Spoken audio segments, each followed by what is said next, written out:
여러분 안녕하십니까, 유수입니다. 유상통 컴퓨터 일반 강좌 제2강 시작하도록 하겠습니다. 자, 이번 시간에 여러분들과 살펴볼 내용은 논리회로와 부울대수식이라고 하는 단원이에요. 자, 여러분들 논리회로, 부울대수 하면은 수학으로 생각을 해서 굉장히 어렵게들 생각하시고 미리 주눅 드는데 전혀 어려울 것이 없습니다. 기본적인 내용만 이해하시면 충분히 어떤 문제가 나와도 여러분 풀어낼 수가 있어요. 어차피 우리 컴퓨터는 과학이기 때문에 암기를 하기보다는 이해를 하는 것이 중요하고요. 제가 앞으로 수업을 진행하면서 가급적 왜 그렇게 되는지, 그것이 어떠한 의미를 갖는지 이러한 것들 여러분들께 자세히 풀어서 설명을 드릴 거예요. 완벽하게 이해를 하면 어떻게 문제가 응용되어 나와도 풀어낼 수가 있어요. 단순하게 암기를 하면 쉬운 문제는 풀어낼 수 있지만 어려운 문제는 응용되어 나오면 풀지 못합니다. 따라서 자, 지금 개념 정리하는 단계이기 때문에 여러분들은 암기보다는 저게 저렇게 되는 거구나, 저런 의미구나 하는 것들을 차분히 이해를 하셔야 됩니다. 자, 제가 가급적 쉽게 풀어서 설명드릴 거니까 여러분들 차분히 따라오시기 바랍니다. 자, 그리고 항상 말씀드리지만 우리가 기한 공부할 거 힘들다고 생각하시지 말고요. 매 강좌 힘차게 그리고 유쾌하게 여러분들 즐기면서 공부를 하시길 바라요. 공부라고 하는 것이 물론 지겹죠, 따분하고. 그러나 내가 기왕에 할 거면 힘들다 생각하면 한없이 힘들어요. 그러나 해보자, 이까짓 거 해보지 뭐, 한번 미쳐보지 뭐 하는 생각으로 여러분들 도전하시면 충분히 좋은 결과 있으실 거예요. 자, 이번 시간도 여러분들 활기차게 수업 시작하도록 하겠습니다. 유쾌하게 출발합니다. 자, 이번 시간 여러분들과 함께 살펴볼 내용은 논리 게이트가 무엇인지, 논리 게이트에 의해 두 번째, 기본 논리 회로에 대해서 살펴보고요. 자, 논리 회로를 활용해서 어떠한 연산을 수행할 수 있는지, 자, 이것이 이제 시험 문제에 출제되는 내용이죠. 자, 불대수가 무엇이냐, 불대수 정의를 살펴보고요. 자, 마지막으로 불대수의 기본 공식, 자, 우리 수학 공식과 같은 불대수의 기본 공식을 여러분들과 함께 정리할 겁니다. 자, 그러면 이번 시간 여러분들과 첫 번째 살펴볼 내용은 논리 게이트에 의해, 결국 논리 게이트라고 하는 건 컴퓨터에서 사용되는 중요한 전자소자예요. 전자칩이에요. 전자칩. 그 전자칩을 논리 게이트라고 이야기를 해요. 마치 우리 인간의 논리적 사고와 비슷한 결과를 출력한다. 그래서 논리 게이트라고 이야기를 합니다. 그러면 논리 게이트라고 하는 게 과연 무엇이고, 논리 게이트, 다른 말로 논리 회로죠, 그죠? 자, 논리 회로라고 하는 것이 과연 무엇이고 컴퓨터에서 어떤 역할을 하느냐. 자, 이러한 것들 이번 시간 여러분 이해를 하시는 거예요.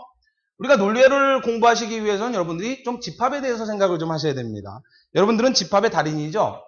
고등학교 수학 맨 첫 번째 단원이 집합과 명제입니다. 그죠? 열심히 공부해서, 너무너무 열심히 공부해서, 공부하다가 지겨우면 또 앞쪽으로 처음부터 내가 왜 이러지? 다시 열심히 해야지. 맨 앞에서부터 계속 그러다 보니까 나중에 정석 같은 책 보면 맨 앞에만 새까매요. 집합의 달인입니다. 그죠? 집합은 우리 고등학교 수학에도 맨 앞에 위치할 정도로 그만큼 중요한 수학이에요. 그런데 집합을 이 칸토르라고 하는 위대한 수학자가 집합을 창시했는데, 이 칸토르라고 하는 분은 1845년에 태어나서 1918년에 돌아가셨어요. 그러면 불과 100년이 채 안 됐죠, 그죠? 집합이라고 하는 수학이 탄생한 지는 불과 100년 정도밖에 안 됐어요. 자, 그러면 우리 수학에 많은 우리 영역들이 있지요. 뭐 방정식, 부등식, 함수부터 미분적분, 그 다음에 뭐 기하학도 있고요, 그죠? 자, 이 여러 가지 수학의 범주에서 집합은 가장 최신 현대 수학입니다. 그런데 이 집합은 아주 중요하죠. 그래서 고등학교 수학책 맨 앞쪽에 집합을 위치해 놓은 거예요. 다른 건 다 몰라도 좋으니까 집합만큼이라도 좀 제대로 해라, 이런 뜻 아니겠습니까? 이 칸토르라고 하는 분은 아주 위대한 수학자였는데 결국은 정신병원에서 쓸쓸히 생을 마감합니다. 우리 그 천재들이 그 말년이 안 좋은 것 같아요, 그죠? 우리 이전에 그 1강에서 살펴봤던 바베지 같은 분들도 그랬고요. 결국 이 마지막이 좋지가 않아요. 슬프게 혼자 쓸쓸히 죽어가요. 이 그 칸토르라고 하는 분도 자기 모순에 빠져서, 이분이 이제 집합이라고 하는 수학을 처음 만들어내고 발표를 했더니 수학자들은 무시를 합니다. 그게 무슨 수학이냐? 수학이라고 하는 거는 덧셈, 뺄셈, 곱셈, 나눗셈, 숫자를 가지고 연산을 해서 계산 결과가 딱딱 나와야지. 무슨, 여러분들 생각을 해보세요. 집합이라고 하는 수학은 좀 이상하잖아요. 우리 뭐 숫자 갖고 결과가 숫자로 얼마 딱 떨어지는 게 아니라 집합, 자연수의 집합, 실수의 집합, 사문 자연수의 집합에 포함된다. 뭐 이런 걸 공부했잖아요. 그죠? 좀 특이하다는 생각을 가졌죠. 그죠? 다른 수학과는 좀 달라요. 수학자들이 막 부정을 한 거죠. 이제 칸토르가 집합을 만들고, 집합이라고 하는 것은 이제 우리 정의를 보면, 집합이라고 하는 게 뭐라고 정의를 해요? 어떤 조건에 따라 결정되는 요소의 모임. 근데 그 명확해야 돼요. 그죠? 우리 배웠잖아요. 키 큰 사람의 모임, 집합이 아니죠. 미인들의 모임. 그러면 이 강의 듣는 여성분들도 다 나도 원소야 라고 할 거 아닙니까? 그죠? 다 이쁘다라고 하니까 기준이 없잖아요. 따라서 집합이 아니라는 거 알고 계시죠? 그죠? 자, 명확하게 판단할 수 있는 기준이 있는 그러한 어떤 요소들의 모임을 집합이라고 이야기하잖아요. 이해되셨습니까? 그러면서 이제 칸토르가 뭐라 했냐면 집합에는 크기가 존재한다 그랬어요. 근데 이 반대하는 수학자들이 뭐라 그랬냐면 야, 그러면 집합이 크기가 존재한다며 그러면 무한집합의 크기는 어떻게 되느냐? 이걸 입증해봐라. 칸토르가 자기 모순에 빠진 거예요. 분명히 무한이라고 하는 개념을 생각해 보세요. 끝이 없이 너무나 엄청나게 많은 거 아닙니까? 그걸 어떻게 크기를 비교하느냐? 생각해 보세요. 자연수의 집합. 그렇죠? 무한집합이죠. 실수의 집합. 무한집합이죠. 생각하기에 자연수의 집합이 큽니까? 실수의 집합이 큽니까? 그죠? 실수의 집합이 크죠. 자연수는 1 다음에 2 아닙니까? 그러나 실수는 1과 2 사이만 하더라도 무한개의 수가 존재할 수 있잖아요. 그러면 분명히 딱 보기에는 자연수의 집합보다 실수의 집합이 큰데 둘 다 무한하다는 개념이에요. 그럼 무한하다라고 하는 이 개념에서 크기를 어떻게 비교할 거냐 이걸 입증해 보라 그랬죠. 그죠? 근데 이 칸토르가 이제 그걸 입증하지 못하고 이제 스스로 모순에 빠지고 자기는 너무나 위대한 수학을 발견했는데 근데 이거 아무도 알아주지 않으니까 결국 쓸쓸히 정신병원에서 생을 마감하게 됩니다. 자, 그러나 이제 칸토르 이후에 이제 불이라고 하는 수학자라든지 이런 분들이 명제라고 하는 것으로 집합을 계속 발전시켜 나가고 그리고 바로 이 집합의 원리에 의해서 컴퓨터가 결국 만들어지고요. 그래서 지금 집합은 아주 위대한 수학으로 그 평가를 받고 있죠. 자, 우리 집합이라고 하는 수학에서 명제라고 하는 수학 영역이 또 만들어졌습니다. 명제는 뭐예요? 자, 명제는 참이나 거짓을 판단할 수 있는 어떠한 식이나 문장을 명제라고 이야기하죠.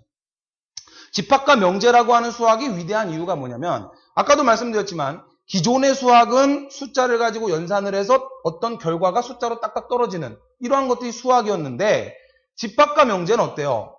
판단, 우리 인간의 사고 이러한 것들을 수학의 범주로 포함을 시켰다는 이야기예요. 그죠?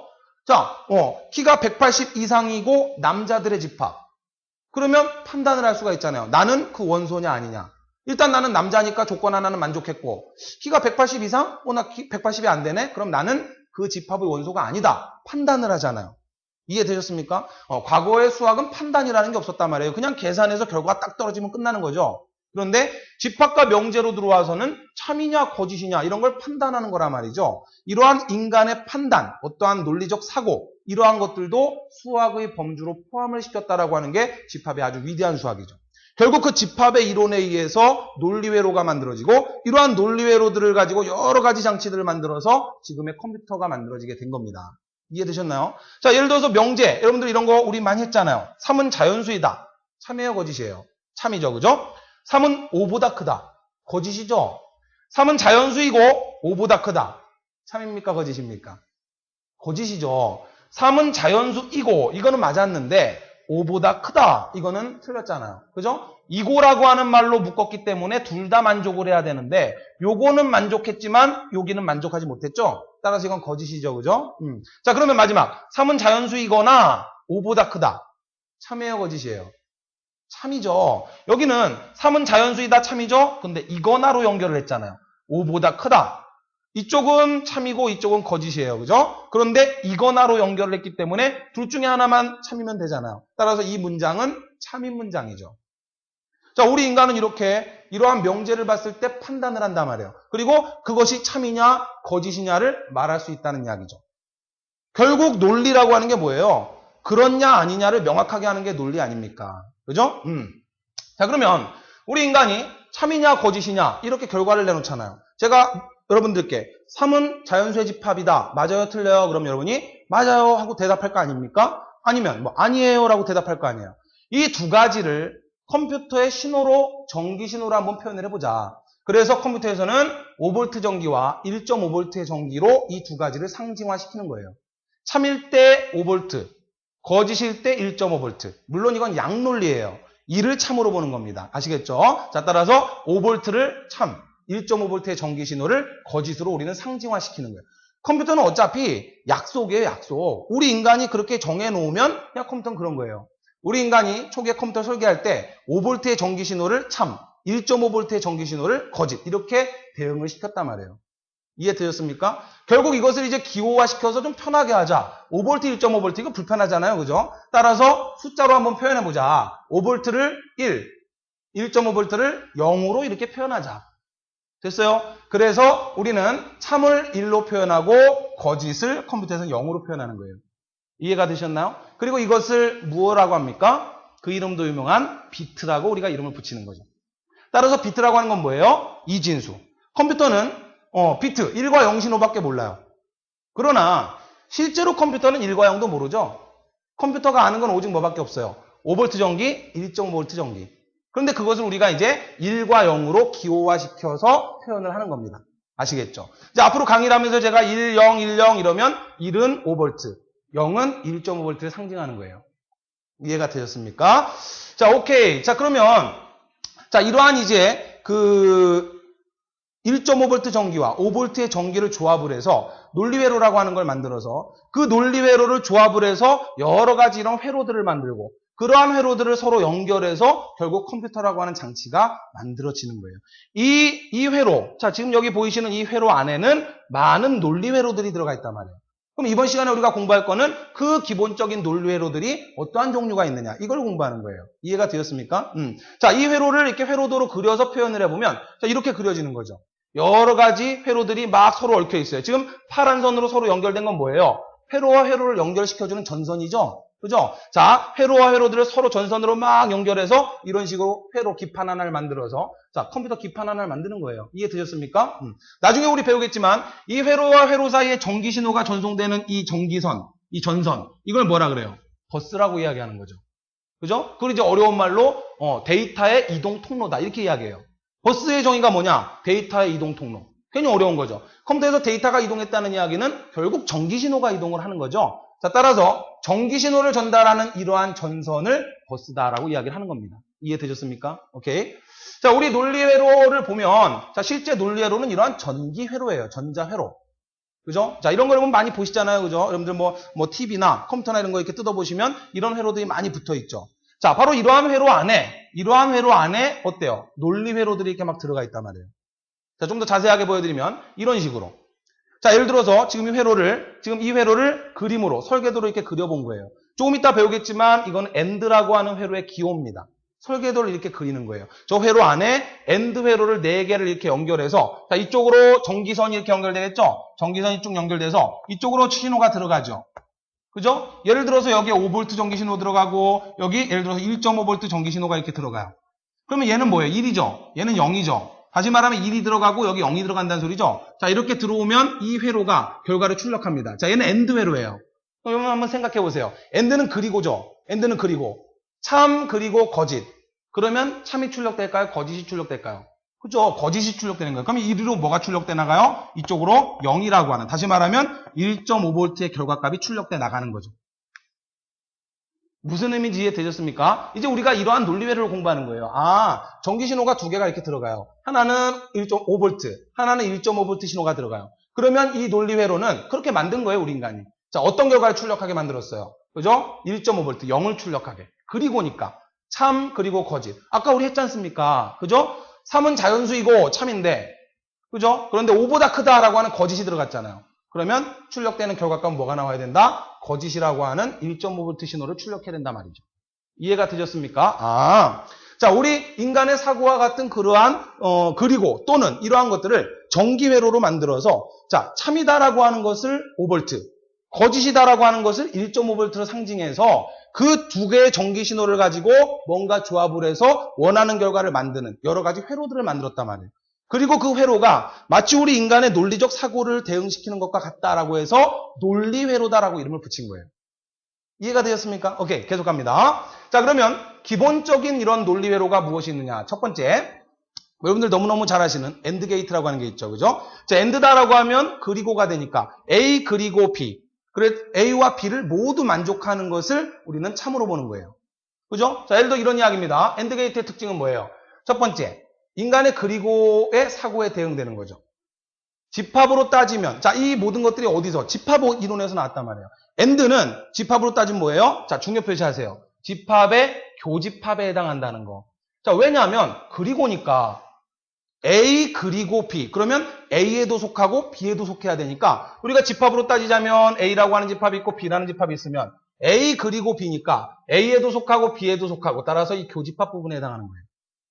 이해가 되었습니까? 오케이. 자, 입력 정보값이 모두 1일 때 여기에도 속하고 여기에도 포함되고 여기를 포함된다는 것도 만족하고 이쪽으로 포함된다는 것도 만족하고 두 가지를 다 만족해야지만 참이 된다. 따라서 입력값이 모두 1일 때만 결과값이 1이 나오는 경우를 AND 회로라고 하는 거예요.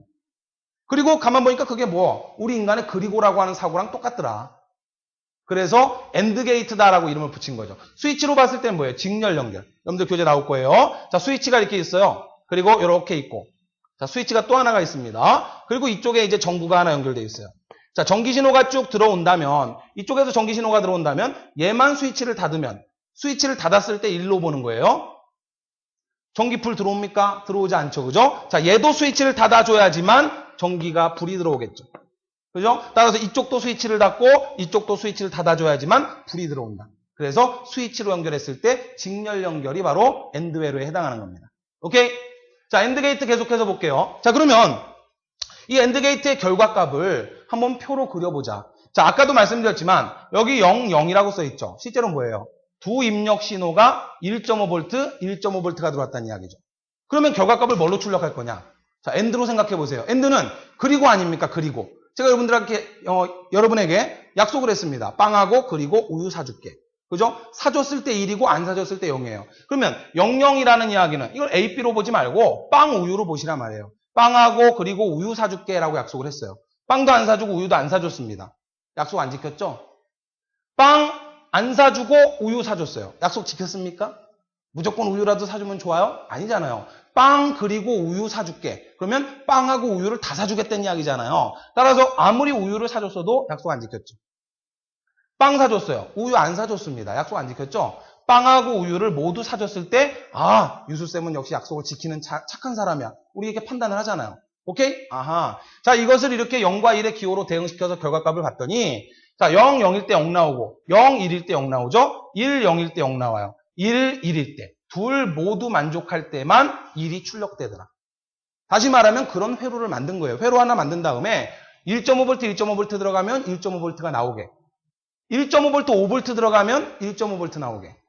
5V, 1.5V 들어가도 1.5V 나오게. 둘 모두 5V 들어올 때만 5V가 나가게 전기회로를 하나 만들었단 말이에요. 그래 놓고 우리 인간의 그리고라고 하는 사고와 이렇게 대응을 시켰단 말이에요. 이해되셨습니까? 오케이. 자, 그리고 가만히 결과를 봤더니 마치 우리 수학의 곱셈하고 비슷하더란 이야기죠, 결과가. 00은 0, 01은 0, 10은 0, 11은 1. 수학의 곱하기랑 똑같네. 그래서 이 AND 게이트를 뭐라 그래요? 논리 곱이라고 이름을 붙였죠.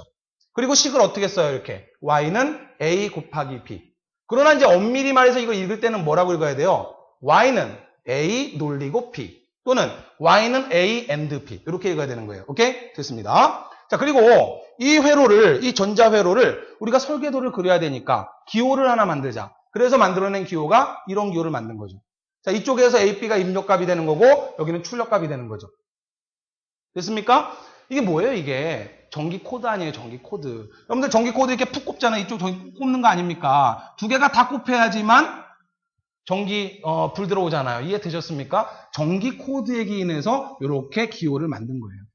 자, AND의 D자 생각하시면 간단히 기억하실 수 있겠죠. 그죠? 오케이. 자, AND 끝났습니다. 자, 두 번째 오어 게이트 살펴보죠. 전자회로 하나 만든 다음에, 하나라도 5V가 들어가면 5V가 출력되는 회로 하나를 만들었어요. 그래 놓고 그거를 우리 인간의 사고와 대응을 시켜보니까 또는이라고 하는 사고와 흡사하더라. 그래서 오어 게이트라고 이름을 붙인 거예요. 자, 보도록 하겠습니다. 자, 오어 게이트는 우리 인간의 또는, 자, 또는이라고 하는 사고와 대응된다. 집합의 합집합에 해당한다. 양쪽 어디에만 포함돼도 되니까. 자, A라는 집합이 있고 B라는 집합이 있다면 A에만 포함돼도 되고 B에만 포함돼도 되고 A, B 모두에 포함돼도 되더라. 그래서 또는이기 때문에 합집합에 해당한다. 중요합니다. 자, 입력 정보값 중에 어느 하나라도 1이면, 다시 말하면 두 입력 단자 중에 한쪽으로라도 5V가 들어오면 무조건 5V가 출력되도록 전기회로를 만든 거예요. 오케이? 자, 스위치 병렬 연결에 해당한다. 우리가 병렬이다라고 이야기하면 이렇게 갈라질 때 병렬이라 그래요. 스위치가 이런 식으로 연결되어 있는 거죠. 자, 두 개의 스위치가 이런 식으로 연결되어 있어요. 그리고 자, 여기에 전구가 있다라고 생각을 해보세요. 자, 아까 AND 같은 경우는 직렬이니까 둘 모두 닫아야지만 불이 들어오죠. 그러나 이 경우는 병렬이기 때문에 자, 요 놈만 닫았어요. 얘는 안 닫았어요. 그래도 전기는 이쪽으로 흘러가서 불이 들어올 수가 있단 말이에요. 이해되셨습니까? 어느 쪽 하나만 일이 돼도 되더라. 물론 둘 다 닫아도 불이 들어오겠죠. 따라서 스위치 연결로 봤을 때는 병렬 연결에 해당한다. 됐나요? 오케이. 자, 그리고 이제 이것을 결과값을 쭉 우리가 유출을 해보니까 자, 어떻게 나올까요? 0, 0. 자, 보세요. 제가 여러분들에게 약속을 했습니다. 자, 여러분들에게 빵이나 또는 우유를 사드릴게요. 약속을 했어요. 자, 얘가 빵입니다. 얘가 우유예요. 둘 다 안 사줬어요. 유수는 나쁜 놈이죠? 그죠? 사기꾼이죠? 오케이. 자, 그 다음에 빵 안 사줬습니다. 우유는 사줬네요. 근데 유수한테 와갖고 멱살 잡고 왜 빵 안 사줘? 이러면 그건 논리적으로 뭔가 부족한 애예요. 그죠? 빵 또는 우유 사준다 그랬으니까 우유 사줬으니까 약속 지킨 거죠. 빵 사줬어요. 우유 안 사줬어요. 약속 지켰죠? 오케이. 1 나와야 되죠. 빵, 우유 다 사주면 고맙지 뭐. 됐나요? 오케이. 이렇게 나오는 거죠. 다시 말하면 무슨 소리예요? 1.5V, 1.5V. 둘 다 1.5V 들어가면 1.5V 출력되고 어느 한쪽이라도 5V가 들어오면 5V가 출력되도록 회로 하나 만들었단 말이에요. 그리고 그걸 가만히 보니까 우리 인간의 또는이라고 하는 사고와 대응되더라. 이런 소리예요. 그래서 오어 게이트라고 한 거죠. 가만히 보니까 0 더하기 0은 0. 0 더하기 1은 1. 1 더하기 0은 1. 1 더하기 1은 물론 2지만 요거 하나 빼고 나머지 요게 어때요? 수학의 더하기와 비슷하죠? 더하기하고 결과값이 같잖아요. 따라서 논리 합이라고 이름을 붙인 거예요. 논리적인 합이다. 그리고 수학적 기호로 y는 a 더하기 b라고 표현을 하는 겁니다. 그러나 엄밀히 얘는 뭐라고 읽어야 돼요? y는 a 논리합 b 또는 a 또는 b, a or b 이렇게 읽어야 되는 거예요. 이해되셨습니까? 오케이. 자, 그러나 우리는 편의상 그냥 y는 a 더하기 b다. 그냥 이렇게 읽는 거죠. 자, 그리고 기호를 만들었어요. 엔드 회로하고는 조금 구분돼야 되니까 앞쪽을 뾰족하게 만들고 뒤쪽을 이렇게 움푹 팠죠. 그리고 이것을 오어 회로다라고 우리가 기호를 만든 거예요. 왜냐하면 나중에 우리가 어떤 장치를 만들 때 이 회로를 가지고 설계도를 그려야 되니까. 이해되셨습니까? 오케이. 자, 결론은 오어 회로 아무것도 아니죠. 전기 회로 하나 만들고 그 전기 회로 입력 단자가 2개가 있죠. 그죠? 그 입력 단자 2개 중에 하나만 5V가 들어가도 무조건 5V 출력하게 회로 하나를 만든 거예요. 오케이? 됐습니다. 자, 낫 게이트. 뭐 설명 안 드려도 아시겠죠. 그죠? 뭐뭐가 아니다. 우리 인간의 논리 부정에 해당하는 거죠. 그죠? 자, 낫 게이트는 인간의 뭐뭐가 아니다라고 하는 사고가 대응됩니다. 집합으로 따지면 뭐가 된다? 여집합에 해당한다. A가 아니다. 그러면 A의 여집합 아니에요. 오케이? 아하. 자, 이거 꼭 기억해 두시고요. 입력 정보에 반대값이 출력된다. 1이 5V가 들어가면 1.5V가 나오게. 1.5V가 들어가면 5V가 나오게. 근데 이전하고 틀린 건 뭐예요? AND나 OR는 입력값이 2개가 들어가죠. A 그리고 B. 그죠? A 또는 B. 그런데 NOT는 뭐뭐가 아니다. 입력값이 하나죠. 됐어요? 자, 따라서 진리표를 그려봤더니 이렇게 되더란 이야기죠. 1.5V 들어가면 이 회로는 5V가 출력돼요.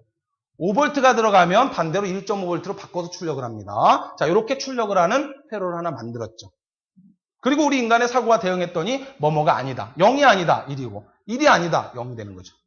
됐어요? 1.5V, 5V, 5V, 1.5V 이렇게 결과를 출력하도록 만든 거죠. 자, 따라서 이 낫 게이트를 또 기호로 만들었습니다. 자, 낫 게이트는 논리 부정이라고 하죠. 자, y는 a의 바 이렇게 우리가 식으로 표현을 하는 거예요. 자, 그리고 기호를 만들었어요. 이렇게 삼각형 앞에 꼭지 하나 붙이고 자, 여기서 a가 들어가죠. 입력값이 하나죠. 그죠? A가. 자, 여기로 5V 전기가 딱 들어갔어요. 그러면 이 회로는 1.5V의 결과를 출력하는 겁니다. 이걸 이제 우리가 기호로 1이 들어가면 0이 나온다. 이렇게 기호화 시키는 거죠. 오케이? 됐습니다. 자, 이렇게 해서 3가지 기본 논리회를 여러분들과 살펴봤어요. 자, 우리 인간의 그리고 또는 뭐뭐가 아니다라고 하는 논리적 사고를 컴퓨터로 옮기기 위해서 회로들을 하나씩 만들었어요. 그리고 그 회로들이 그리고 또는 뭐뭐가 아니다라고 하는 결과랑 똑같이 전기신호가 출력될 수 있도록 회로를 만들고 그 회로에 맞게 회로 기호도 만들고 이렇게 만들어냈다는 이야기죠. 됐나요? 자, 이러한 기본 논리 회로들을 바탕으로 해서 이제 필요에 의해서 새로운 형태의 논리 회로들, 다시 말하면 전자 회로들을 만들어내기 시작한 거예요. 자, 기타 논리 회로입니다. 하나하나 들어가 보죠. 자, 버퍼라고 하는 거는 논리 회로를 봤을 때도 나트하고 비슷해요. 조심하셔야 됩니다. 나트는 요게 꼭지 하나가 붙으면 나트고요. 얘는 버퍼예요. 아시겠죠? 구분을 하셔야 돼요. 버퍼는 여러분들 버퍼 잘 아시잖아요. 저장 장치죠? 자, 따라서 얘는 그냥 신호 들어간 거를 그대로 출력해요.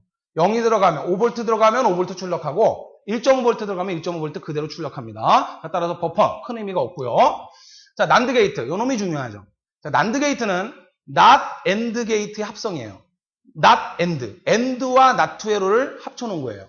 이해가 되었습니까? 그럼 무슨 소리냐면 and의 결과를 먼저 내고 그리고 나서 not의 결과를 내는 거예요. 원래 not and gate는 회로들을 그리면 어떻게 되는 거예요? and 결과를 먼저 출력하고 나서 그 출력된 결과를 또다시 어떻게 해라? not를 붙여버리는 거죠. 그럼 무슨 소리예요? 예를 들어서 00이 들어갔다는 소리는 여기에 1.5V 들어갔고 이쪽에도 1.5V가 들어갔다는 이야기 아닙니까? 그럼 AND니까 뭐가 출력되겠어요? 그죠? 1.5V가 출력되겠죠? 1.5V가 not 회로 들어갑니다. 그럼 결과 뭐가 나올까요? 그렇죠. 5V가 나오겠죠. 오케이? 아하. 그러니까 어떻게 되는 거예요? 원래 AND면은 0, 0의 결과가 0이 나오고 0, 1의 결과가 0 나오고 AND니까 1, 0의 결과가 0 나오고 1, 1일 때만 1 나오잖아요. 이게 AND 결과죠. 그죠? 그런데 AND 결과에 not가 붙어버리니까 요 놈을 싹 뒤집어 버려야 되겠죠? 따라서 결과가 어떻게 나옵니까? 이렇게 결과가 출력되죠. 자, AND 결과를 뒤집은 결과가 출력된다 이런 이야기예요. 이해되셨습니까? 아하, 요것이 바로 뭐다? 난드 게이트다. 이 난드 게이트는 아주 중요합니다. 반드시 기억하셔야 되고 논리회로도도 꼭 기억을 하셔야 돼요. 자, 그래서 이 난드 게이트는 자 A 그리고 B 논리 곱이죠. AND에 not가 붙었죠. 오케이? 자, 따라서 우리가 논리식을 표현할 때 y는 A 곱하기 B의 바 이렇게 표현을 하는 거예요.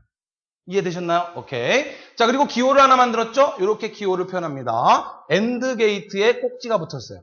자, 원래는 아까 제가 그렸듯이 AND가 이렇게 있고 그 앞에 not 회로가 이렇게 있는 거죠? not 회로를 확 붙여버린 거죠? 자, 따라서 꼭지만 하나 이렇게 표현해 준 거예요. 이거는 난드 게이트예요. 그리고 이 난드 게이트는 아주 중요합니다. 현재 회로들은 대부분 AND 회로나 not 회로 이런 것들 없이 이따 뒤에 배우겠지만 이 난드 게이트 하나 가지고 나머지 회로들을 다 표현을 할 수가 있어요. 이따가 공부할 겁니다. 자, 일단 여러분들 기억하세요. 난드 게이트라고 하는 것은 not 회로와 AND 회로를 합쳐놓은 겁니다. AND의 결과를 not를 붙여버린 거예요. 오케이? 자, 따라서 5V, 5V가 들어가면 1.5V, 1.5V가 들어가면 AND는 1.5V가 출력되지만 얘는 거꾸로 5V가 나와요. 그죠? 1.5V 들어가도 AND 게이트면 1.5가 출력되죠. 근데 얘는 5V가 출력돼요. 오케이? 이렇게 회로를 만들었어요. 그리고 이 회로를 왜 만들었느냐? 분명히 필요하기 때문에 만든 거예요. 그런 것들은 우리 뒤에서 이제 공부를 합니다. 자, 계속 가도록 하죠. 노어 게이트. 자, 노어는 뭘까요? 5어에 not가 붙은 거겠죠? 따라서 여기에 5어 결과 0, 0이면 0, 0, 1은 1, 1, 0은 1, 1, 1은 1 이렇게 되겠죠. 5의 결과면 0, 1, 1, 1이 나오겠죠? 자, 그걸 뒤집는 거죠. 따라서 어떻게 나와요? 1, 0, 0, 0으로 결과가 나오죠. 자, 논리식이 어떻게 될까요? y는 a 논리합 b의 전체파. 됐습니까? 자, 기호를 만들었죠? 5어 회로에 뭘 붙여요? 역시 not를 붙이는 거죠. 꼭지 하나 붙이는 거예요. 노어 회로에. 됐습니까? 이러한 결과를 출력하는 전자회로들이 필요했기 때문에 만들어냈단 말이에요. 오케이? 자, 계속 갑니다. XOR 게이트. 자, 이건 좀 이제 특이하죠? 아주 중요합니다. XOR 게이트는 비교할 때 쓰는 거예요. 입력된 두 전기 신호가 같으냐 다르냐를 비교하는 거예요. 그래서 입력된 두 전기 신호가 같으면 0을 출력하고 서로 다를 때 1을 출력하는 거예요. 비교할 때 쓰는 거예요. 0, 0이 들어왔어요. 자, 이 전자회로에 신호 두 개가 들어왔는데 1.5V, 1.5V 나오면 1.5V 출력되는 거예요. 서로 다른 값이 입력됐을 때 5V가 출력되는 거예요. 그리고 마찬가지로 5V, 5V 똑같은 5V가 들어오면 1.5V가 출력돼요. 됐습니까? 자, 따라서 결과값 쓰면 이렇게 되겠죠. 자, 그럼 이 XOR 회로 왜 만들었을까요? 비교하려고. 들어온 신호가 같으냐, 들어온 신호가 같으냐, 들어온 신호가 다르냐, 이것을 비교하기 위해서 만들어낸 회로가 바로 XOR 회로예요. 이해되셨습니까? XOR라고도 하고요. 자, 이 X가 exclusive의 약자예요. 그래서 exclusive OR라고도 합니다. 자, 쓰면 이렇게 되겠죠? exclusive 또는 베타적 논리 합이다라고도 이야기합니다. 이해되셨나요? 오케이. 근데 요 놈이 뭐가 좀 특이합니까? 논리식이 좀 특이해요. 자, 요 놈은 Y는 A 논리합 B인데, 자, 논리합과 구별하기 위해서 특수기호를 이렇게 동그라미 붙이죠? 자, 요게 바로 베타적 논리합 회로의 논리식입니다. 자, 그런데 이 베타적 논리합 회로에 이런 결과를 만드는 놈을 우리 기본 논리 회로로 한번 만들어 보니까 어떻게 되더라? 이렇게 나오더란 이야기예요. 기본 논리 회로를 가지고 결과를 이렇게 출력하도록 회로를 만들어 봤더니 나중에 우리 보겠지만 이렇게 식이 나오더란 이야기예요. y는 a 곱하기 b 더하기 a 곱하기 b. 자, 논리합이죠. 그죠? 논리합인데 서로 베타적이에요. 여기는 a에 박아붙고 이쪽은 b에 박아붙어요. 그래서 베타적 논리합이라 그래요. 이해 되셨습니까? 이렇게 회로를 만들어서 요 회로들을 가지고 이렇게 만들었더니 결과가 이렇게 나오더란 소리예요. 이해 되셨습니까? 자, 따라서 이 논리식을 반드시 기억하셔야 됩니다. 베타적 논리합 논리식이 어떻게 되더라? y는 a의 바 b 더하기 a b의 바. 꼭 기억하셔야 돼요. 오케이? 그리고 나서 이걸 나중에 이제 활용을 할 때 뭘로 활용을 하냐면 가만 보니까 이진수의 합의 결과가 나오더라는 소리예요. 결과가. 보세요. 자, 1.5V, 1.5V 들어가면 1.5V 나오죠? 그게 이제 수학으로 봤을 때 0 더하기 0, 그러면 0이죠. 0, 1. 서로 다르기 때문에 1이 나왔죠? 근데 이걸 수학적 의미로 분석을 해보니까 0 더하기 1, 1. 아하. 됐나요? 오케이. 자, 그 다음. 1 더하기 0. 서로 다른 신호가 들어갔으니까 1이 나왔어요. 그런데 이걸 수학적으로 보니까 1 더하기 0은 1. 아하. 덧셈의 결과가 나오네. 그 다음. 1 더하기 1. 그러면 2죠. 그러나 컴퓨터에서는 2라는 수는 없어요. 왜? 컴퓨터는 이진수를 쓰기 때문에 0 아니면 2라 그랬잖아요. 2가 되면 한 묶음 올라가는 거예요. 따라서 2가 되면 0 쓰고 하나 올라가는 거죠. 따라서 합이 0이 되는 거예요. 이 결과가 수학에 어떤 결과가 출력되더라? 합. 이진수의 합의 결과를 출력하더라. 자, 우리 다음 시간에 공부할 바로 그 가상기에서 이 베타적 논리합 회로가 합을 계산하는 결과를 출력해 줍니다. 이해되셨나요? 우리 인간은 사실은 두 입력값이 같으냐 다르냐를 판단하기 위해서 베타적 논리합 회로를 만들었죠. 그런데 만들고 나서 가만 보니까 결과값을 보니까 이진수의 덧셈의 결과가 나오더라 이 소리예요. 오케이? 됐습니다. 자, 기호를 하나 만들었죠. 논리합 기호에다가 똑같은데 뒤에다 날개를 하나 이렇게 붙였어요. 됐나요? 베타적 논리합 회로 너무너무 중요합니다. 꼭 기억하셔야 돼요. 오케이, 됐습니다. 자, x 노어 게이트는 뭐 별로 중요한 건 아니에요. 자, 00이 나오면 베타적 논리합을 뒤집는 거예요. 베타적 논리합은 00이 들어가면 0이 나오고 서로 다른 신호가 들어갔을 때 1, 1이 나왔잖아요. 서로 같은 신호 들어오면 0 나오고. 그죠? 요걸 뒤집은 게 바로 x 노어예요. 베타적 논리합에 낫을 붙인 겁니다. 오케이? x5에 낫을 붙인 거예요. 됐나요? 자, 요 식도 꼭 기억해 두시고. 자, 식은 이렇게 특수 기호를 이용해서 표현을 합니다. 자, 그리고 기호는 이렇게 표현을 하죠. 베타적 논리합에 낫을 붙였죠. 자, 이렇게 해서 다양한 논리 회로를 봤어요. 가장 기본적인 논리 회로 and, or, not 회로 이외에 별도의 용도로 특별한 결과를 출력하는 각각의 회로들을 만들었단 말이에요. 노어 회로도 만들고 난드 회로도 만들고 XOR 회로, XNOR 회로 이러한 회로들을 만들었죠. 그러면 이제 이러한 회로들을 가지고 서로 결과를 서로 연결해서 특별한 결과를 출력하는 여러 가지 장치들을 만들어낼 수가 있다는 이야기예요. 이해가 되셨습니까? 오케이. 자, 그러면 논리 회로를 활용해서 그럼 컴퓨터가 어떠한 연산을 할 수 있느냐? 이 내용을 한번 살펴보자 이런 이야기죠. 실제 시험 문제는 이제 여기에서 기출이 된 겁니다. 자, 보세요. 셀렉티브 세트 연산이라고 하는 거는 세트를 한다. 우리가 세트를 한다 그러면 1로 만드는 것을 세트한다 그래요. 리셋을 한다 그러면 0으로 만들어주는 것을 리셋한다 그래요. 그러면 셀렉티브 세트라는 말은 뭐예요? 선택적으로 1을 만든다. 선택된 놈들만, 특별한 놈들만 1로 바꿔준다 이런 소리죠. 무슨 소리냐면 데이터 내에 특정 비트를 뭘로? 1로 만들어주기 위한 연산이에요. 바로 이러한 연산을 할 때 오어 회로를 이용했더니 그런 결과가 나오더라 이 소리예요. 바로 우리가 배운 논리 회로를 실제 컴퓨터에서는 이런 식으로 활용해서 응용을 한단 말이에요. 무슨 이야기냐면 자, 상위 4비트를 1로 세트하고 싶어요. 지금 A라고 하는 기억 장치에 자, 이렇게 전기 신호가 저장되어 있어요. 이렇게 11, 00, 10, 10이 저장되어 있는데 앞쪽에 있는 이 4비트를 다 1로 바꿔버리고 싶단 말이에요. 자, 그러면 컴퓨터는 이걸 어떻게 연산을 해줘야 되냐면 B라고 하는 기억 장치에 자, 내가 1로 만들어주고자 하는 부분만 1로 채워요. 1111. 자, 이 앞에 4비트만 이 4비트만 1로 만들 거니까 1로 채워버리고 나머지는 0으로 이렇게 채워버려요. 그래놓고 5어 회로를 통해서 요놈하고 요놈하고 5어 회로를 집어넣어요. 그럼 어떻게 됩니까? 1, 1이니까 또는 2니까 1 나올 거 아니에요. 1, 1 나오죠. 0, 1 또는 2니까 1 나오죠. 0, 1 나오죠. 1, 0, 1 나오죠? 0, 0, 0 나오고 1, 0, 1 나오고 0, 0, 0 나오고 5호 회로로 각각 연산을 하면 결과가 어떻게 나와요? 이렇게 나오잖아요.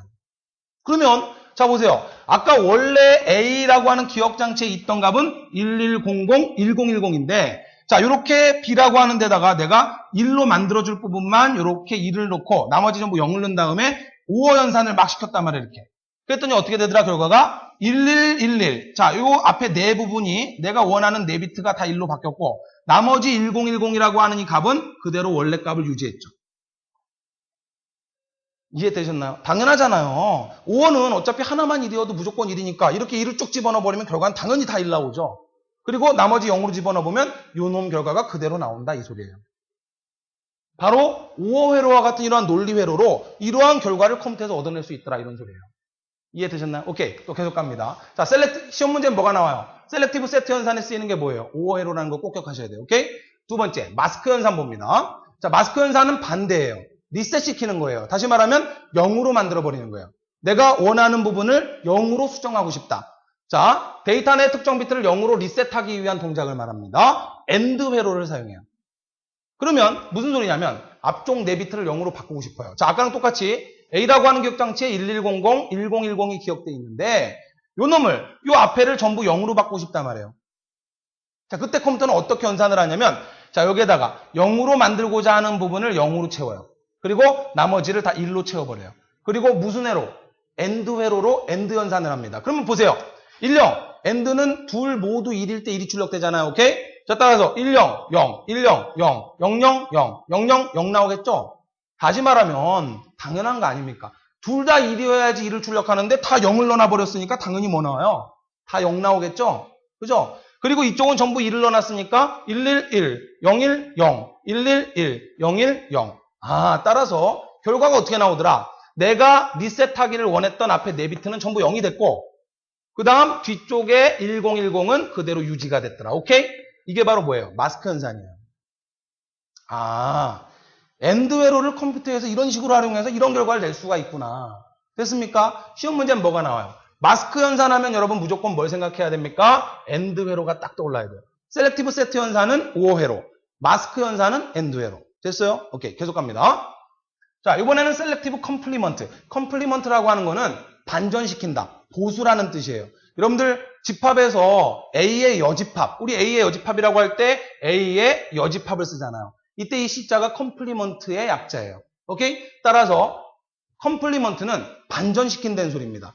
5V면 1.5V로, 1.5V면 5V로 뒤집는 것을 컴플리먼트라 그래요. 그러면 선택적으로 뒤집는다. 데이터 내 특정 비트 값을 뒤집어 버린다. 그걸 보수화시킨다 그래요. 됐어요? 1은 0으로 바꿔버리고 0을 1로 바꿔버리겠다 이 소리죠. 자, 상위 4비트를 반전시키고 싶다. 이때 무슨 회로를 쓴다? XOR 회로를 쓴다.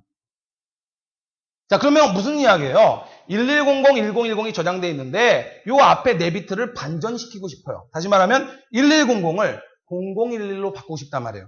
이 뒤는 그대로 두고. 그럼 어떻게 한다? 자, 요렇게 바꾸고자 하는 곳을 전부 1로 채우고 그대로 둬야 될 부분을 0으로 채운 다음에 XOR 연산을 수행한단 말이에요. XOR는 기억나십니까? 베타적 논리학. 두 입력값이 같으면 0이 출력되고 두 입력값이 다를 때 1이 출력되죠. 오케이? 보세요. 같습니다. 0. 같아요. 0.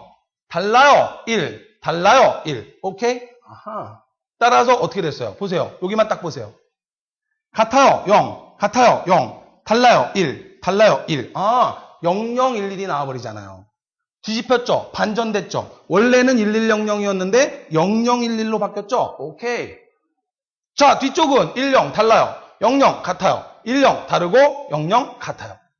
XOR 연산을 쭉 수행했더니 자, 0으로 채운 뒤쪽 부분은 그대로 결과가 나왔고 1로 채운 앞쪽 4비트는 결과값이 어떻게 되더라? 원래 A 기억장치에 있던 값이 반전된 결과가 출력되더라. 됐어요? 아, XOR 회로가 또 이러한 식으로 특정 비트를 반전시킬 때 쓸 수 있구나. 시험 문제 나오는 겁니다. 이게 막상 제가 이렇게 설명드릴 때는 아하, 끄떡끄떡 하고 있죠. 나중에 이제 문제풀이 단계에서는 뭐 해야 돼요? 외워야죠. 그런데 이거를 그냥 외우는 것과 원리를 이해하고 외우는 건 분명히 틀리단 말이에요. 무슨 소리인지 이해되셨습니까? 정리하세요. 자, 삽입연산. 삽입연산은 두 단계를 거쳐야 됩니다. 먼저 삽입하고자 하는 비트 부분을 먼저 지워버리고 0으로 다 리셋 시켜버리고 그 다음에 다시 원하는 데이터를 넣어야 돼요. 무슨 이야기냐면 데이터 내 일부 비트를 새로운 값으로 대체시키기 위한 연산이에요. 먼저 뭐를 하냐면 AND 연산을 먼저 수행해서 마스크 연산을 해요. 마스크 연산을 하면 어떻게 됐어요? 내가 원하는 부분이 다 0으로 바뀌죠. 0으로 바꿔버린 다음에 OR 연산을 수행해버려요. 그러면 삽입이 돼버립니다. 이게 무슨 소리냐면 상위 4비트를 0101로 대체하라. 자, 무슨 이야기냐면 이런 이야기예요. 지금 이렇게 1100, 1010이 저장되어 있는데 이 앞에 4비트를 0101로 바꾸라 이 소리예요. 0101을 삽입해라. 자, 그러면 어떻게 해야 되냐면 일단 4비트를 먼저 지워버려야 돼요. 무슨 연산으로? 마스크 연산으로 지워버립니다. 다시 말하면 0으로 다 만들어버리는 거죠. 자, 따라서 0을 전부 채워버리고 나머지를 1로 채워서 AND 연산을 수행합니다. 결과가 어떻게 나와요? 당연히 이렇게 나오겠죠. 자, AND 연산이니까 0을 채웠으니까 전부 0 나오겠죠. 그리고 뒤쪽은 그대로 111, 010, 111, 010. 오케이? 자, 일단 이렇게 결과를 리셋 시킨 다음에 자, 여기에다가 내가 넣고자 하는 게 0101 아닙니까? 따라서 0101 나머지를 0으로 채우고 OR 연산을 해버린단 말이에요. 그럼 어떻게 돼요? 00은 0 나오겠죠. 01은 1, 00은 0, 01은 1. 아, 0101이 그대로 나오겠죠? 내가 원하는 대로 0101이 채워졌잖아요. 그리고 뒤쪽은 그대로 101, 000, 101, 000. 아, 뒤쪽은 1010이 그대로 유지됐네. 자, 뒤쪽은 그대로 유지하고 앞쪽에 원하는 4비트만 0101로 바뀌었죠. 오케이? 아하. 컴퓨터에서는 이러한 논리 회로를 이용해서 이러한 다양한 결과들을 만들어낼 수가 있단 말이에요. 무슨 소리인지 이해되었습니까? 필요에 의해서 필요한 논리 회로로 서로 결과값을 연산시키면 내가 원하는 결과값을 만들어낼 수 있단 말이에요. 따라서 컴퓨터는 수없이 많은 논리 회로들이 수없이 많은 결과값을 만들어내는 겁니다. 이해되셨나요? 결국 컴퓨터는 뭐의 집합이에요? 거대한 논리 회로의 집합이에요. 오케이? 됐어요. 계속합니다. 자, 비교연산. 비교연산을 수행할 때는 역시 이게 한번 기출이 됐죠? 그죠? 비교연산에 사용되는 논리회로가 뭐냐? 시험 정답 뭐예요? XO 회로예요. 이건 너무나 쉬운 거잖아요. 아까 우리 XO가 뭐였어요? 두 입력값이 5V냐, 1.5V냐, 같은 신호가 들어왔느냐, 다른 신호가 들어왔느냐. 너무나 쉬운 거죠. 그죠? 자, 예를 들어서 A라고 하는 기억장치에 이렇게 데이터가 있고 B라는 기억장치에 이런 데이터가 있어요. 이 두 데이터가 같은 데이터냐, 같은 값이냐, 다른 값이냐. 이걸 비교할 때 뭘 써요? XO를 쓰는 거예요. XO는 자 이렇게 연산을 합니다. 같죠? 그죠? 같죠? 따라서 0이 되겠죠. 같죠? 0. 같아요. 0. 같아요. 0. 같아요. 0. 그런데 다르죠? 여기가 1 나와버리죠? 0. 0. 만약에 이 두 데이터가 같다면 결과값이 무조건 다 뭐로 나와야 돼요? 완전 0으로 나와야 되죠? 결과값이 0, 0, 0, 0, 0, 0, 0, 0이 나왔다면 두 데이터는 같은 데이터예요. 그런데 지금 이 결과는 어때요? 그죠? 요 놈이 다르죠? 따라서 A 기억장치와 B 기억장치에 있는 이 두 데이터는 1이 중간에 출력됐기 때문에 다른 데이터라는 걸 판단할 수 있어요. 따라서 두 값이, 두 레지스터, 자 레지스터는 기억장치를 말하는 거예요. 두 레지스터, 기억장치에 저장된 값이 같은 값이냐 다른 값이냐를 판단할 때 뭘 한다? XOR 회로를 이용해서 비교 연산을 수행하면 두 데이터가 모두 같은 데이터다 그러면 무조건 완전 0이 나와야 돼요. 그러면 두 데이터는 같은 데이터예요. 그런데 중간에 하나라도 이렇게 1이 나와버렸다는 이야기는 서로 다른 값이 있다는 이야기죠. 따라서 두 데이터는 같은 데이터가 아니다라고 판단을 하는 거예요. 오케이? 야, 컴퓨터는 이러한 회로를 만들어서 자, 우리 인간의 마치 사고를 그대로 옮겨놓은 듯한 그러한 논리 회로들을 가지고 이 논리 회로들을 조합해서 막 이러한 특정한 결과를 만들고 내가 원하는 비트를 지워버리기도 하고 막 1로 세트하기도 하고 이런 결과들을 만들어낼 수 있구나. 오케이? 됐죠? 아하. 자, 그러면 이제 지금부터 불대수로 들어갑니다. 불대수라고 하는 건 뭐냐면 자, 우리가 지금까지 공부한 이러한 논리 회로를 식으로 표현하는 거예요. 식으로 표현을 해서 자, 불이라고 하는 수학자가 이러한 논리식, 집합에서 나온 이러한 여러 가지 논리식들을 수학적인 어떠한 식으로 만들어서 이걸 간략화시키는 공식들을 만들어냈단 말이에요. 특정 성질을. 자, 보도록 하겠습니다. 하나의 명제가 참 또는 거짓인가를 판단하는 데 이용되는 수학적 방법이 불대수예요. 불이라고 하는 수학자, 이분이 불이라고 하는 수학자입니다. 조지 불. 자, 이 불이라고 하는 수학자가 이제 그 칸토르의 집합 이론에서 명제 이론을 끌어내면서 여러 가지 그 불대수식을 만들어냈어요. 규칙을 찾아낸 거죠. 그죠? 자, 그걸 불대수라고 이야기하는 겁니다. 그러면 불대수를 여러분들 막 수학으로 생각해서 되게 어렵게 생각하는데 하나 어려울 게 없어요. 불대수는 뭐로 바꾸라? 집합으로 무조건 바꾸라. 그러면 여러분 머릿속에 딱 있어야 되는 게 뭐냐면 AND는 논리곱 아닙니까? AND. 예를 들어서 A 곱하기 B, AND죠.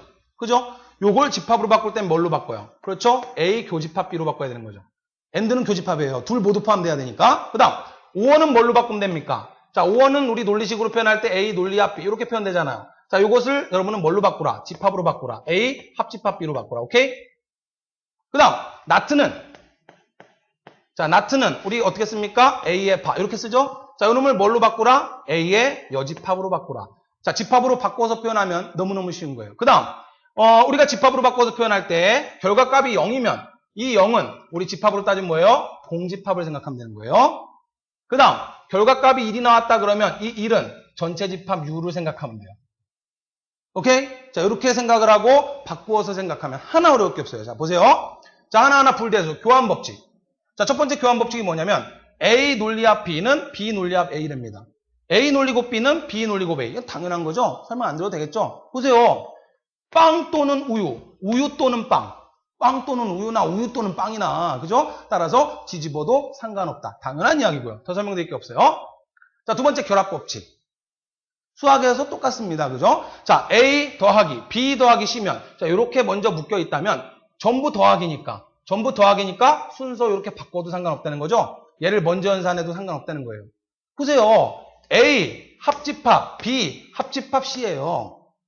그 결과나 A 합집합 B 먼저 하고 합집합 C를 하나 결과는 똑같이 나오더라 이 소리예요. 결합법칙은 수학과 똑같기 때문에 뭐 더 설명 안 드려도 될 것 같아요. A 곱하기 B 곱하기 C 전부 똑같아야 됩니다. 아시겠죠? 여긴 논리합, 논리곱 똑같을 때 결합법칙이 되는 거예요. 오케이? 자, 설명 안 드려도 이건 아실 수 있죠, 그죠? 오케이? 중요한 것만 설명드릴게요. 분배법칙, 요 놈이 중요해요. 자, 첫 번째 분배법칙 요거. 뭐 이거 수학하고 똑같습니다. 그죠? A 곱하기 자, B 더하기 C다 그러면 자, 당연히 이렇게 분배법칙하고 이렇게 분배법칙해서 그죠? A 곱하기 B 더하기 A 곱하기 C. 그죠? A 곱하기 B 더하기 A 곱하기 C. 자, 이렇게 분배법칙 된다라고 하는 거는 뭐 여러분 너무나 잘 아시잖아요. 그죠? 예를 들어서 4 곱하기 3 더하기 뭐 예를 들어 2다. 그러면 그냥 얘를 먼저 계산하면 얼마 나옵니까? 5가 나오죠. 자, 4 곱하기 5에서 20 나오죠. 이렇게 계산하나. 아니면 이렇게 분배법칙해서 4 곱하기 3을 계산하고 그죠? 그 다음 더하기 이렇게 분배법칙해서 4 곱하기 2를 하고 얼마 나와요? 4, 3, 10이 나올 거고 더하기 4, 2, 8 나오니까 둘 다 더해주면 결과값 20. 당연히 똑같이 나오죠? 당연한 거죠, 그죠? 따라서 요놈과 요놈이 같다라고 하는 건 수학에서도 똑같아요. 자, 근데 너무너무 중요한 거. 자, 여러분들 여기에다가 아주 중요 표시하셔야 됩니다. 울트라 캡숑 중요한 거예요. 여러분들이 부울대수식 풀다가 안 풀리면 거의 90%는 요거예요. 자, 이런 분배법칙이 존재합니다. 저게 뭐지? 좀 낯설죠, 그죠? 자, 왜냐면 자, A 더하기 B 곱하기 C의 경우에 수학으로 이걸 생각해버리면 분배법칙이 안 돼요. 여러분들 옛날에 수학식 이걸 분배법칙으로 풀었다. 말도 안 되죠. 보세요. 자, 4 더하기 3 곱하기 2입니다. 그러면 요 놈 먼저 풀면 3이 6 아닙니까? 6 더하기 4를 하면 결과값 10 나오죠. 이게 맞는 거죠. 요 놈 먼저 계산하고 얘를 더해야 되죠. 그런데 이거를 수학에서 분배법칙을 써버려가지고 이렇게 분배법칙을 한다. 말도 안 되죠. 그럼 어떻게 돼요? 4 더하기 3이 될 거고 곱하기 4 더하기 2가 될 거 아닙니까? 오케이? 그러면 4 더하기 3을 계산하면 얼마? 7 나올 거고요. 그죠? 4 더하기 1을 계산하면 6 나오잖아요. 얼마 나와요? 40이 나와요? 전혀 얘하고 결과값 틀리게 나와버리잖아요. 수학에서는 이런 분배법칙 존재한다 안 한다? 존재할 수가 없죠. 칸토르가 수학자들로부터 무시를 당한 이유도 바로 이 분배법칙 때문에 그런 거예요. 칸토르가 그랬거든요. 집합은 이게 되네? 수천 년 동안 이런 분배법칙은 안 된다라고 수학자들은 믿어왔는데 갑자기 이런 분배법칙이 된다라고 이야기를 하니까 수학자들은 전부 부정을 해버리는 거죠. 말도 안 되는 소리 하지 마라. 얼마나 칸토르가 괴로웠겠어요. 이건 뭐예요? 집합이에요, 집합. 자, 이게 무슨 이야기입니까? A 합집합이죠. 오케이? B 교집합 C 요거하고 A 합집합 B 교집합의 A 합집합 C 결과는 같더라. 벤다이엄 그려가지고 한번 여러분 확인해 보세요. 같게 나오죠? 아, 따라서 이건 집합이기 때문에 이런 분배법칙이 된단 말이에요. 근데 여러분이 이 분배법칙이 중요한 이유가 뭐냐면 문제를 풀다가 딱 막혀요. 답이 안 나와요. 90%는 분배 법칙이에요. 무조건 나중에 불대수 문제 풀다 보세요. 한참 풀다가 막혔습니다. 여러분이 더 진행을 못하는 게 이 분배 법칙 때문에 그래요. 왜냐하면 오랜 세월 동안 여러분들 수학에 길들여지다 보니까 이게 눈에 안 들어와요. 이게 요렇게 식이 딱 나왔을 때 이걸 계속 분배 법칙해서 이런 식으로 식을 만들어서 전개를 해줘야 되는데 여러분은 그렇게 못한단 말이에요. 예를 들어서 이런 이야기예요. 자, 예를 들어서 A 보세요. A 플러스 예를 들어서 가로 열고 A의 바 더하기 B 이런 논리식이 있단 말이죠. 이걸 수학식으로 생각하자면 이게 끝이에요. 여기 곱입니다. 곱. 수학식으로 생각하자면 이게 끝이죠.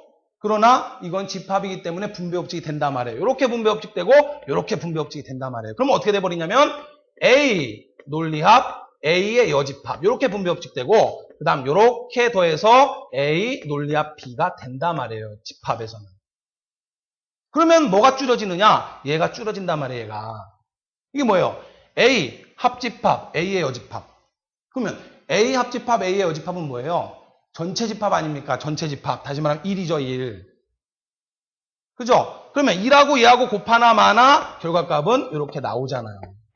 따라서 요 결과를 찾아내야 되는데 여기까지는 잘 풀었는데 여기서 여러분이 딱 막혀버린단 말이에요. 이거.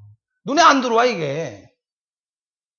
이해되셨습니까? 앞으로 부울대수 간략화하는 부울대수 규칙 문제가 나왔을 때 한참 열심히 풀다가 뭔가 더 이상 진행이 안 되더라. 그러면 무조건 분배 법칙을 명심하셔야 됩니다. 아시겠죠? 자, 오랜 세월 동안 지켜줘왔던 이 분배 법칙의 규칙을 칸토르가 깨버린 거예요. 반드시 기억하시기 바랍니다. 집합이기 때문에 가능하다. 됐어요? 자, 계속 갑니다. 자, 이건 몇 등 법칙. 뭐 이건 어려운 게 아니에요. 수학으로 따지자면 A 더하기 A는 2A 아닙니까? 이게 어떻게 A가 되느냐? 집합이니까. 빵 또는 빵. 그럼 빵 아니에요. A 곱하기 A가 A 제곱이다. 이 수학식이 아니다 말이에요. A 그리고 A 아닙니까? A 또는 A는 당연히 A고 A 그리고 A는 당연히 A지. 이걸 2A, A 제곱. 말도 안 됩니다. 이 수학식이 아니에요. 아시겠죠? 빵 또는 빵, 그럼 빵이고 빵 그리고 빵, 그럼 빵이에요. 됐죠? 중요합니다. 반드시 기억해 두시고 암기하는 게 아니죠. 그죠? 집합으로 따지자면 뭐예요? A 합집합 A니까 당연히 A고 A 교집합 A니까 당연히 A 아닙니까? 오케이? 아하. 자, 그 다음 보수법칙. 자, 요게 중요하죠. 우리 그 불대수식 간략화 풀다 보면 이런 식이 많이 나온단 말이에요. 자, 꼭 기억을 해 두셔야 되는데 A 더하기 A의 반은 1이랍니다. 이게 무슨 소리예요? A 더하기 A의 바가 어떻게 1이 나오지? 자, 집합으로 바꿔보세요. A 합집합 A의 여집합. 됐어요? 전체 집합이죠? 전체 집합이니까 1이죠. 진리표로 그려보자면 보세요. A 더하기 A의 바예요. 그러면 결과가 어떻게 나오냐면 A가 0이다. 그러면 A의 반은 얼마예요? 1이죠. 논리합입니다. 결과 얼마 나와요? 1 나오죠. A가 1입니다. 그럼 A의 반은 얼마예요? 0이 되죠. 그럼 1 더하기 0 논리합이니까 얼마 나와요? 1 나오죠. 결과는 항상 얼마? 1 나오더라. 됐습니까? 집합으로 따지면 A 합집합, A의 여집합, 전체 집합 1. 얘는 A 교집합, A의 여집합이죠? A 교집합, A의 여집합 있어요? 없어요? 없잖아요. 따라서 뭐가 나온다? 공집합. 공집합은 0. 이걸 논리식으로 보면, 진리표를 그려보면 A 논리곱 A의 바다 말이죠. 그러면 A가 0이면 A의 반은 1 아닙니까? 0, 1은 0. 둘 다 1일 때만 1 나오잖아요. 엔드는. 오케이? 그 다음 A가 1이다. 그럼 A 반은 뭐예요? 0이 되잖아요. 1, 0은 0. 결과가 항상 0 나오더라. 당연한 이야기죠. 집합이니까 공집합. 됐습니까? 자, 보수법칙 반드시 기억을 해 두셔야 됩니다. 자, 계속까지요. 보수법칙 끝났고요. 자, 계속해서 진행됩니다. 항등법칙. 자, A 더하기 0은 A다. 뭐 수학에서도 똑같죠. 그죠? 자, A 합집합 공집합은 당연히 A가 되는 거죠. 더 안 해도 되겠죠. 그죠? A 더하기 1은 1이 된다. 이게 무슨 소리야? 자, 이거 중요한 거죠. A 더하기 1이 어떻게 1이 되느냐? 집합으로 바꾸면 A 합집합 전체 집합 아니에요. A 합집합 전체 집합은 전체 집합이죠. 그죠? 자, 보세요. 이거 뭐예요? 또는이잖아. 또는 1이 나왔어요. 1이. 또는은 하나만 1이어도 1이 출력되는데 벌써 1이 나와버렸네. 그럼 얘가 1이든 0이든 무조건 결과는 1 나오죠. 당연한 이야기죠. 우유 사줬단 말이에요. 빵을 사주든 안 사주든 이 사람은 약속 지킨 거 아닙니까? 또는이니까. 오케이? 아하. 자, 계속 갑니다. 항등법칙 두 번째예요. A 곱하기 0은 0이다. 이거 뭐 수학하고 똑같죠. 그죠? A 교집합, 공집합은 당연히 공집합이죠. 오케이? 그 다음, A 곱하기 1은 A다. 이것도 뭐 수학하고 똑같네요. 그죠? A 교집합 전체 집합은 당연히 A죠. 집합으로 바꾸면 간단히 끝난단 말이에요. 오케이? 됐고요. 자, 흡수법칙 보겠습니다. A 더하기 A 곱하기 B는 A다. 오, 이거 어떻게 이렇게 되지? 벤 다이어그램을 그려보세요. 자, A 더하기 A 합집합, A 교집합 B 아니에요. A하고 얘가 A고 얘가 B인데 A하고 A 합집합, A 교집합 B, A 교집합 B 요거 아니에요. 요 놈하고 A하고 합집합이니까 당연히 A 나오죠. 됐습니까? 오케이. 자, A 교집합 A 더하기 B도 A랍니다. 이게 무슨 소리예요? A 교집합 A 합집합 B. A 합집합 B하고 A하고 교집합이랍니다. 당연히 A 아닙니까? 외우는 게 아니라 이해를 하면 간단히 끝난단 말이에요. 오케이? 아하. 자, 흡수 법칙도 여러분들 문제 풀 때 자주 등장하니까 꼭 기억을 해 두시길 바래요. 자, 물론 이걸 뭐 풀어낼 수도 있겠죠. 예를 들어서 자, A 더하기 A 곱하기 B다. 수학이라면 이걸 더 진행할 게 없어요. 그러나 이거는 수학이 아니기 때문에 이렇게 분배 법칙 되겠죠? 그럼 어떻게 됩니까? A 더하기 A가 되고요. 그죠? 그 다음에 A 더하기 B가 되겠죠. 결국은 또 똑같이 나와요, 얘가. 자, A 더하기 A 하면은 이거 A고요. 그죠? 그 다음에 얘는 A 더하기 B고. 자, 결국 요 놈하고 요 놈하고는 같아요. 결과가. 나중에 벤 다이어그램으로 그려서 한번 표현해 보세요. 자, 우리 분배 법칙 이렇게 된다니까? A 더하기 A. 그러면 A잖아요. A 더하기 A는 그대로 A가 되는 거고, 그 다음에 A 더하기 B가 되잖아요. 이렇게 되죠. 따라서 요 놈하고 요 놈은 서로 같은 결과가 나와요. 자, 그러나 이걸 우리가 벤 다이어그램으로 그려보면, 자, 집합으로 표현해보면 A 더하기 A 곱하기 B는 요 놈하고 A, B의 교집합을 합치니까 당연히 A고, 요 놈하고 A, B 합집합하고의 교집합이니까 당연히 A가 나온단 말이에요. 흡수법칙 이해되셨습니까? 이해를 하시란 말이죠. 됐어요. 자, 부정법칙입니다. A의 바의 바는 A다. 당연한 이야기잖아요. A의 바의 바라는 소리는 뭐예요? A의 여집합의 여집합 아닙니까? 부정의 부정은 강한 긍정이잖아요. 됐어요? A의 여집합이면 A 바깥쪽이죠. 그놈의 또다시 여집합이니까 다시 A가 되잖아요. 오케이? 당연한 겁니다. 바의 바는 쫄라다. 오케이. 자, 콘센서스 법칙이라고 하는 요거는 조금 복잡해요. 그러나 우리가 논리식 여러분들 풀 때는 별로 큰 필요는 없어요. 다음 시간에 콘센서스 정리가 있을 겁니다. 부울대수 여러분들 식을 간략화하는 그 방법을 아시면 콘센서스 이 법칙이 이 양쪽이 서로 같게 나온다라고 하는 걸 증명할 수가 있어요. 다음 3강에서 여러분들 제가 정리를 해드렸으니까 여러분이 보시고 이건 뭐 크게 기억할 건 없어요. 벤 다이어그램 그려서 그려보시면 양쪽이 같다는 걸 알 수가 있어요. 자, 두 가지 콘센서스 법칙 기억해 두시고요. 그냥 이런 게 있구나 정도만 보시면 됩니다. 자, 드모르간 법칙은 너무너무 중요하죠. 자, 드모르간 법칙은 뭐예요? A 논리합 B의 전체 반은, 자, 이게 쪼개질 때 어떻게 된다? 논리합, 합이 곱으로 바뀐다 이 소리예요. A 더하기 B의 전체 반은 A의 바, B의 바로 쪼개질 때 논리합이 논리 곱으로 바뀐다. 오케이? 그 다음 A 논리곱 B의 전체 반은 요놈이 쪼개질 때 A의 바 더하기 B의 바로 바뀐다. 됐어요?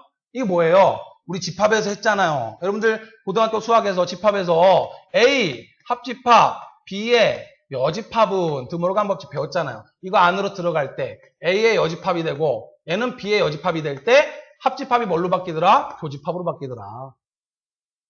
배웠죠? 바로 그거 말하는 거예요. 자, 따라서 이 드모르간의 정리도 역시 문제 풀 때 많이 사용됩니다. 반드시 기억해 두셔야 돼요. 자, 요런 식이 있을 때 요놈을 쪼갤 때 논리합은 논리곱으로 바뀌고 논리곱은 논리합으로 바뀐다라고 하는 거예요.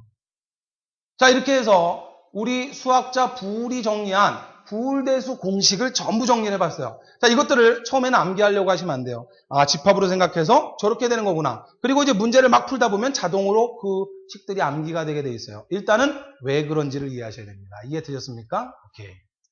자, 우리가 앞에서 이제 논리회로 배울 때 난두회로가 아주 중요하다라고 말씀드렸는데 최근에 컴퓨터 장비 이런 여러 장치들은 AND OR NOT 회로를 다양하게 조합하는 게 아니라 난드 회로 하나를 가지고 여러 가지 논리 회로를 만들어서 사용을 합니다. 왜 그러냐면 하나의 회로를 가지고 다른 회로를 만들 수 있다면 하나의 회로를 가지고 뭔가를 만들어내는 게 오동작도 줄일 수 있고 여러 가지 이점이 있기 때문에 우리 다음 시간, 다다음 시간인가요? 플립플롭 회로 배울 때 이제 자세히 배우겠지만 이 난드 회로를 가지고 요 회로를 가지고 AND 결과를 만들 수도 있고 OR 결과를 만들 수도 있고 NOT 결과를 만들어낼 수도 있어요. 그럼 이게 무슨 소리냐? 자, 보세요. 이게 AND 아닙니까? AND는 둘 모두 1일 때만 1 나오죠. 우리 식으로 썼을 때 A 논리곱 B 아닙니까? 그죠? 자, 이 AND 회로를, 난드 회로를 이렇게 두 개를 연결해버리면 AND 결과를 낼 수가 있어요. A, B를 입력시킨 다음에 난드 결과를 내고 그놈을 또 다시 이렇게 두 개로 분리시켜서 입력을 시켜요. 그리고 난드 결과를 내면 A, B가 나온다. 이게 무슨 소리냐면 자, 이 결과값 어떻게 나올까요? 그렇죠? 여기 써있네. A, B가 들어갔는데 난드니까 A 놀리고 B 아닙니까? 요거에 바잖아요. 자, 여기 결과가 이렇게 나오는데 그놈이 이쪽으로도 들어가고 이쪽으로도 들어가니까 여기로 들어오는 두 식은 요놈하고 뭐가 됩니까? 요놈하고의 난드니까 어떻게 돼요? 바가 되는 거죠. 이렇게. 됐죠? 그러면 우리 공방 전에 배운 뭐가 있어요? 드모르간의 법칙이 있네. 드모르간의 법칙으로 얘를 딱 잘라버리면 여기가 논리 곱이니까 어떻게 바뀔까요? 그쵸? A 놀리고 B에 뭐가 돼요? 바에 얘가 바가 잘리니까 바의 바가 되잖아. 그죠? 바의 바는 어떻게 된다? 숄라당. 됐어요? 따라서 A 곱하기 B만 남죠. 요쪽도 자, 딱 잘리면 바의 바가 되잖아요. 그죠? 자, 얘가 뭘로 바뀐다? 논리 곱이 더하기로 바뀐단 말이야. 논리합으로. 그리고 A 곱하기 B의 바의 바. 따라서 바의 바 숄라당 되니까 A 곱하기 B만 남죠. 그럼 잘 보세요. 요놈 더하기 요놈입니다. 요놈 또는 요놈이에요. 결과 뭐만 남아요? A 곱하기 B만 남죠? 아하. 어떤 결과가 나와요? AND 결과가 나오잖아요. 자, 굳이 AND회로 따로 쓰지 않아도 난드회로 두 개 이렇게 붙여버리면 그래서 결과를 이렇게 해버리면 이 전체 결과가 뭐가 나오더라? AND 결과와 똑같이 나오더라 이 소리예요. 따라서 난드회로 두 개를 붙여서 AND회로를 대체할 수 있단 말이에요. 오케이? 자, 5어회로 볼게요. 자, 5어회로 이렇게 생겼죠? 그러면 이렇게 만들어버리면 5어 결과가 나온단 말이에요. A라고 하는 값 하나를 두 값으로 입력을 해버려요. 그리고 붙여버리면 자, 이 결과가 어떻게 나옵니까? 이 결과가 A 들어왔어요. 그리고 B 들어왔습니다. A와 B의 바 아닙니까? B가 아니라 A가 들어왔죠. 둘 다 A가 들어왔어요. A 곱하기 A의 바예요. 그럼 A 곱하기 A는 A 제곱이라 그러면 안 됩니다. A 곱하기 A 그리고 A니까 뭐가 됩니까? 이놈은 그대로 A가 되잖아요. 그리고 바 그대로 되니까 A바가 되죠. 이해되었습니까? B가 들어갔고 B가 또 들어갔잖아요. B가 들어오죠. 그러면 B하고 B가 들어왔는데 난드니까 B 곱하기 B의 바가 되잖아요. 그죠? B 곱하기 B는 뭐가 된다? B 그리고 B니까 B 아닙니까? 따라서 B바가 나오죠. 여기는 A바가 나오고 B바가 나왔네. 그 결과를 또다시 난드회로로 집어넣어 버리니까 어떻게 됩니까? 여기로. 처음 들어온 값은 A바. 여기로 들어온 값은 B바가 들어오겠죠? 난드니까 전체 바를 붙여버리죠. 됐어요? 자, 그러면 드모르간 정리에 의해서 요놈 딱 잘라버리면 어떻게 됩니까? A의 바의 바. 숄라당. 오케이? 논리 곱이 뭐로 바뀌어요? 논리합으로 바뀌죠. B의 자, 딱 잘렸으니까 바의 바. 숄라당. 오케이? 뭐만 남는다? 아하. 5어 결과가 되네. 야, 난도회로 3개를 이렇게 붙였더니 5어하고 똑같은 결과가 나오네. 됐어요? 아하. 자, 그 다음 나트회로도 됩니다. 자, 나트회로 이걸 어떻게 표현할 수 있냐면 이렇게 됐어요? 무슨 소리인지 이해되십니까? 아까 있잖아요. A 들어가고 A 곱하기 A의 바. 그죠? 두 입력값 A 곱하기 A 논리 곱에 낫을 붙이니까. 됐어요? 결과가 뭐하고 같다? A바랑 같다. 따라서 요놈은 결국 요놈과 같은 거예요. 따라서 최근에는 어때요? 난도회로 하나를 이용해서 어차피 이 회로 저 회로 쓰다 보면 괜히 오동작 일어날 수도 있고 좋지 않단 말이에요. 난도회로 하나를 가지고 AND 결과, OR 결과, NOT 결과 또 그 이외의 결과를 다 만들어낼 수 있기 때문에 최근 논리회로에서 가장 중요한 회로가 바로 난도회로예요. 이런 난도회로를 이용해서 우리 뒤에서 배우겠지만 여러분들 플래시 메모리 같은 경우에 난도회로나 노회로를 이용해서 플래시 메모리를 구성하기도 합니다. 자, 그런 것들 우리 뒤에서 이제 공부를 할 거예요. 자, 이번 시간 여러분들과 함께 자, 집합에서부터 출발을 해서 논리회로가 어떻게 만들어졌고 이러한 논리회로가 컴퓨터에서 어떠한 동작을 하고 그리고 그러한 논리회로를 우리가 부울대수식을 이용해서 수학식으로 정리를 해서 이제 우리가 간략히 하는 이 다음 시간에 우리가 공부할 게 이제 부울대수의 간략한데 그게 무슨 소리냐면 결과만 똑같이 나오면 된단 말이에요. 자, 내가 이러한 장치를 만들려고 딱 설계를 했어요. 근데 논리회로가 15개가 쓰이는 거야. 그런데 그 놈을 줄여버릴 수가 있단 말이에요. 어차피 결과만 똑같이 나오면 되니까. 그 규칙이 바로 조금 전에 우리가 공부한 부울대수 공식이란 말이에요. 그 공식에 의해서 15개 논리회로 쓰일 놈을 확 줄여가지고 5개로 만들어버릴 수가 있단 말이에요. 그러면 돈도 적게 들고 그리고 더 빨라지겠죠. 이해되셨습니까? 여러 단계를 안 거쳐도 되니까 더 빨라질 수 있단 말이에요. 보다 효율적인 장치를 만들어낼 수가 있더라. 따라서 부울대수식에 의해서 장치를 설계할 때 간략화를 시키는 방법을 이 다음 시간에 공부를 하는 거예요. 무슨 소리인지 이해되셨습니까? 아하. 자, 이번 시간 여러분들과 장시간 차분히 설명드렸는데 잘 이해가 되셨는지 모르겠어요.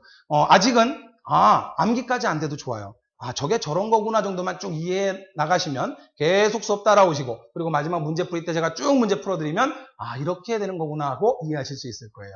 자, 항상 즐거운 마음으로 공부하시기 바랍니다. 수고하셨고요. 다음 시간에 인사드리겠습니다.